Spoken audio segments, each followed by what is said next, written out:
America's national parks are in crisis.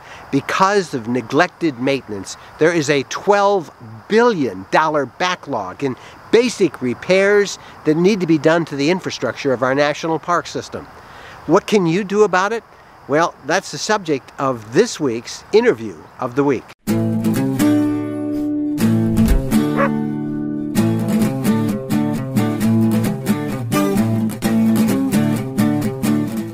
Well, joining us right now from Sedona, Arizona at the National State Park Directors Conference there is Chris Bornemann from the RV Industry Association. Chris, thank you for making some time.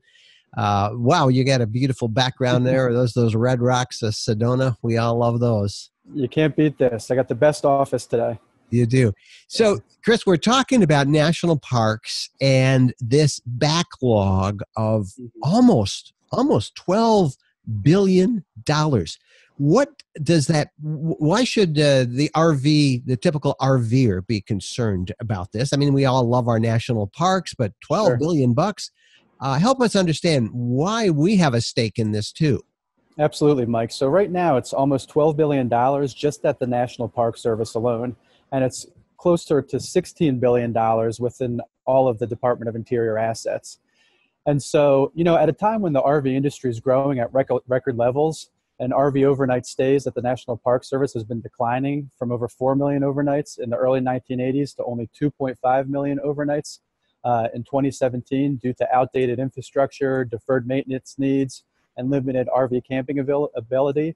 To really chip away at this backlog maintenance is extremely important to our industry, especially because recent research shows that 98% of all RVers purchase their RVs to go camping at some point, and this inadequate and outdated federal campgrounds, water systems, and utilities really reduce visitation and enjoyment for RVers, and deteriorating roads, bridges, and campgrounds. It really negatively impacts the RV experience. Let's talk just a little bit. One of the things you just said that I want to just draw out and unpack a little bit more is we all know how crowded our national parks are. They are at record levels of attendance, but the number of people camping there, you say, the studies show is actually declining? So at a time when the industry is booming, we're having year-over-year record levels in shipments from manufacturer to dealer. Private campgrounds are posting double-digit growth. State parks are posting huge growth. And within the national park system, unfortunately, we're seeing a decline over the last 30, 40 years or so, just due to inadequate maintenance and the deferred maintenance backlog just really increasing. And unfortunately, the National Park Service understands it. They get it. They're great partners of ours. They just don't have the funds to fix it. Well, when we talk about deferred maintenance, what are we talking about? What kind of issues are there affecting the parks that the average RVer will notice when they're out there? Obviously, they're noticing something because they can't get in those campgrounds or they're staying away from them. But what kind of things are deferred maintenance? Absolutely. I mean, the most visible are going to be your roads, your bridges, your tunnels. Obviously, those are important to RVers to be able to go in and access these iconic lands. The campground infrastructure is outdated, bathhouses. A lot of the National Park Service campground infrastructure was built back in the Eisenhower-era, and it just hasn't been kept up to date, and it's not modernized. You're not going to find too many electrical hookups. Luckily, some of the National Park Service campgrounds are now reaching out to and really embracing partnerships and concessionaire services to come on and have private industry come in and work with the National Park Service to run these campgrounds and invest some serious capital for a small return on investment, and hoping to get a 20-year lease from the National Park Service. But in no way is the National Park Service selling off the lands or anything like that. This is a strict agreement, a contract between these concessionaire partnerships and the National Park Service. And there's a lot of restrictions that are on the concessionaires too. So it's not a free-for-all. They're not putting a water slide in the Grand Canyon or anything like that. They're just coming in and they're running the parks efficiently, investing some money and updating that campground infrastructure amongst lodging, food service, and some other amenities and facilities that you likely see at a lot of National Park Service lands. Now, where is the where's the problem here? The buck stops, I guess, with Congress, right? And that's what the RV Industry Association is urging the industry to do, to start telling their representatives in Congress, all the individuals, the RV users, and of course the industry. This is a serious issue. It's an economic issue, isn't it, for the whole country? Absolutely. Right now, the RV industry has an economic impact of $50 billion. A recent BA study came out and showed that the outdoor recreation industry has an impact of $673 billion and 2% of the GDP. This is a major powerhouse industry. So, Congress must address the $12 billion backlog maintenance on the National Park Service lands and the $16 billion within DOI. Luckily, we have some great champions in Congress right now, and in the Senate, they've introduced the Restore Our Parks Act, Senate Bill 3172, and in the House, they've introduced the Restore Our Parks and Public Lands Act, HR 6510. And pretty much these pieces of legislation are identical, except for the House bill, the Restore Our Parks and Public Lands Act, will not only include the National Park Service, it will also include U.S. Fish and Wildlife, Bureau of Land Management, and the Bureau of Indian Affairs, Indian Education, School, and Maintenance backlog as well, while the Senate version would include just the National Park Service. Now, these bills are bipartisan. I mean, we hear, all we have to do is look at the news tonight and we can see how divided our Congress is politically. Yeah. But these bills have widespread bipartisan support. Where is the reluctance to this? Why are we having such an issue getting something that seems so critical to the economy and to the American public? Where's the problem? Sure. We're talking about some major funding here, and Congress has a lot on their plate. And I am excited to say, as you mentioned, that this is bipartisan legislation. It has the support of the administration.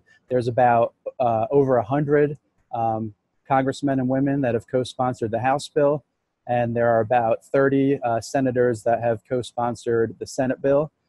Secretary Zinke from the Department of Interior and his leadership staff at the National Park Service and other federal land agencies are very supportive of this legislation, and we're doing everything we can from the RV industry and from the Outdoor Recreation Roundtable, which is a newly formed coalition of about 20 of the leading outdoor recreation associations, to really get out there, make this issue known, and rally the RV community. I know RVers love their parks, they love their campgrounds, and this is an issue that's extremely important. And just to give you a quick rundown, I'll give you the high level. I won't give you the DC interpretation, but these bills, they'll create a 5-year funding stream for high priority deferred maintenance needs. The fund will have an annual cap of about $1.3 billion a year, and the fund would receive 50% of the available mineral and energy receipts from federal lands and waters, including renewable energy sources like wind and solar. And this is the important part, that are not already allocated by law to other programs like the Land and Water Conservation Fund, which we know is so important, especially for the states. And then, go ahead. Yeah. No, keep going. It's just making too much sense. So maybe that's why Congress is stalled. No, it makes perfect sense. It's a great solution. They're developing on federal lands anyway, and the federal land should have a cut of this money to use for these high priority deferred maintenance projects. And they break it down for the House bill, considering that it's going to include other agencies. They do it by portion of deferred maintenance under DOI. So 80% would go to the Park Service. 65% of that would be for non-transportation projects like fixing historical sites, visitor services and facilities, and recreation assets like campgrounds that we all love. And the 35% of it would go towards transportation projects like roads, bridges, and tunnels.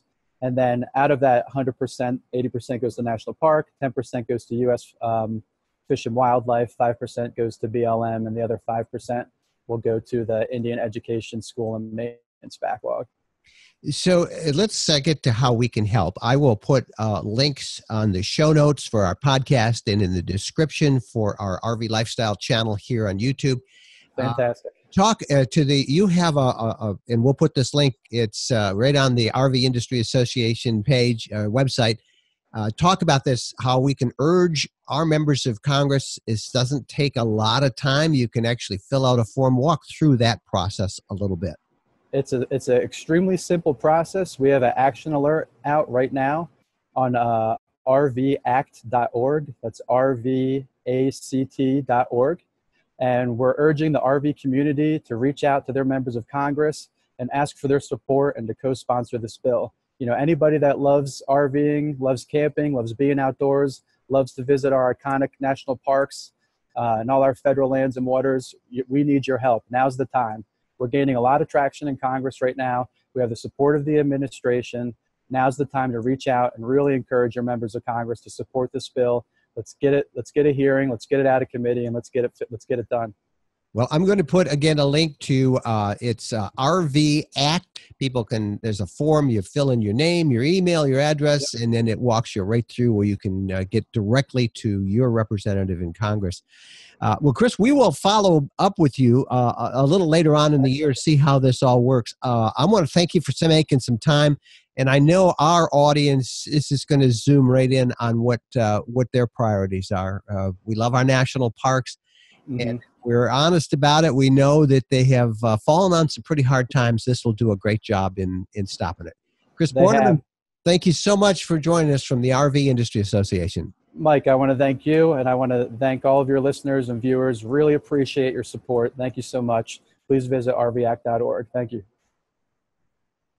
Now, the effort to restore our national parks is bipartisan. There's no bitter politics or opposing sides in this thing. Everybody wants to get the job done, but Congress is going to need a little bit of a nudge, and that's where you come in. I'll put a link in the description below this video, and you can fill that in and send a note to your representative in Congress and let them know that you want our national parks fixed up and restored.